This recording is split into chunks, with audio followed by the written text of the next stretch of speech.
தண்ணீரை கடந்தாலும் என்னோடு இருக்கின்றே. அக்கினியில் நடந்திட்டாலும் வெந்து போக விட மாட்டீர். செழிப்பான இடத்திலே என்னை கொண்டு வந்திடுவீர். செழிப்பான இடத்திலே என்னை கொண்டு வந்திடுவீர்.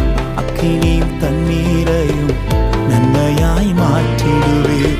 அக்கினியும் தண்ணீரையும் நன்மையாய் மாற்றிடுவீர். உம்மை நம்பி நடக்கிறேன் என் தகப்பனே.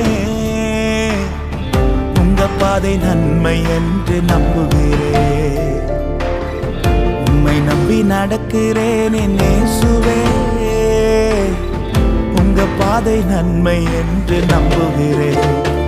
நீங்க பிடிச்சிடுங்க உங்க கரத்தால என்ன. நீங்க நடத்திடுங்க உங்க சித்தம் போல என்ன.